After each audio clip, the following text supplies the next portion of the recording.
মেঘালয় সীমান্তে ঘেরা আমাদের এই গারো পাহাড়।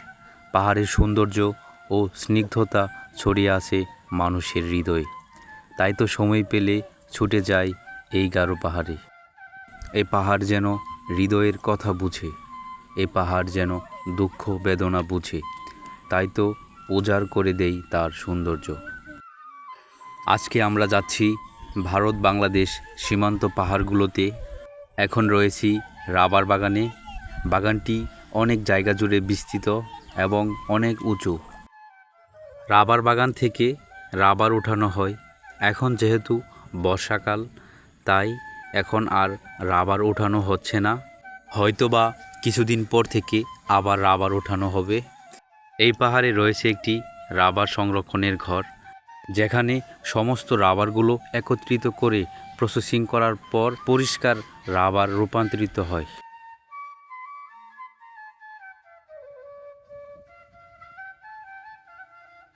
তো আমরা আস্তে আস্তে একেবারেই সীমান্তবর্তী জায়গাতে বর্ডার এলাকার ভিতরে আছি।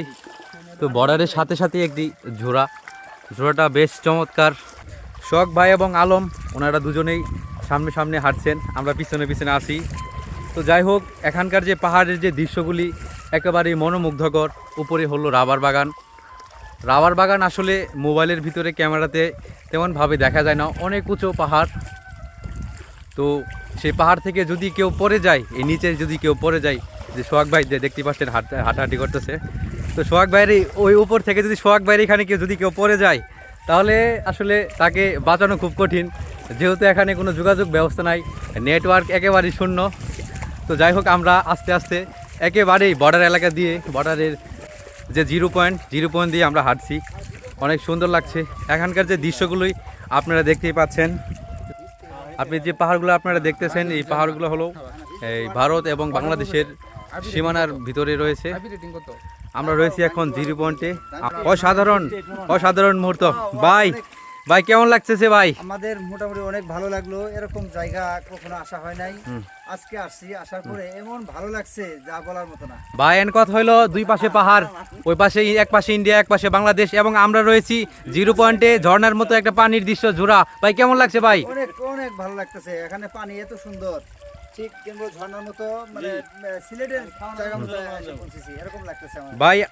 অনেকেই তো বলে যে আমাদের গারো পাহাড় নাকি অন্যান্য যে পাহাড়গুলো রয়েছে, মানে তাদের তুলনায় আমাদের পাহাড়টা কি মানে কম সুন্দর। এই বিষয়ে আপনি কি বলতে চান? না না, এটা আমি মানতে রাজি না। কারণ আমাদের পাহাড় অনেক সুন্দর। কারণ আমাদের এলাকার নিজের বলে কথা না, কিন্তু অনেক সুন্দর পাহাড়, বড় বড় পাহাড়, দেখার মতো জায়গা এখানে। ঠিক মনে হয় যে খাগড়াছড়ির মতোই এখানে পাহাড়। যদি আপনারা দেখেন তাহলে বুঝতে পারবেন যে এটা আসলেই সুন্দর। আচ্ছা ভাই, যারা আসলে এই গারো পাহাড়ে আসতে চায়, মানে আপনি তাদের উদ্দেশ্যে কি বলতে চান? তাদেরকে অভিনন্দন জানাই, তারা আসুক, আমাদের গারো পাহাড়টা দেখে যাক। মানে তাদের দেখলে সে বুঝতে পারবে যে কিরকম সুন্দর এই জায়গাগুলো।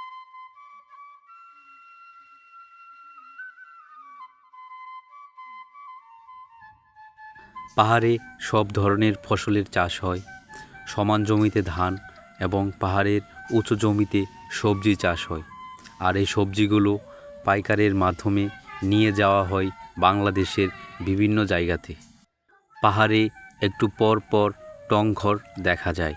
টংঘরগুলো যথেষ্ট সুন্দরভাবে তৈরি করা হয়েছে, যেখানে বসে পাহাড়ের সৌন্দর্য ভালোভাবে উপভোগ করা যায়।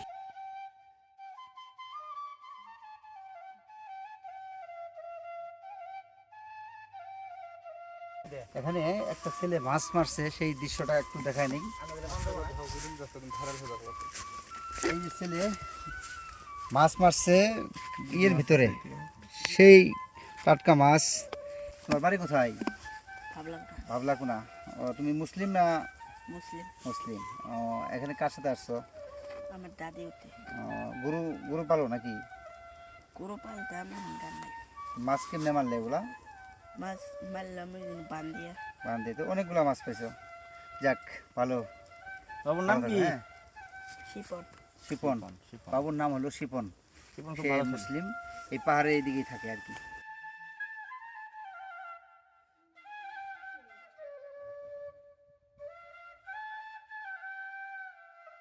এখন যেহেতু বর্ষার সিজন, তাই এই সময়টাতে পাহাড়ের সৌন্দর্য অন্য সময়ের চেয়ে অনেক গুণ বেশি। চারিদিকে সবুজের সমাহার, প্রকৃতি যেন কথা বলছে, উজাড় করে দিচ্ছে তার সমাহার অপরূপ সৌন্দর্য। তাই দার্শনিকরা বারবার বলে গেছেন, ভালোবাসলে প্রকৃতির মতো ভালোবাসো।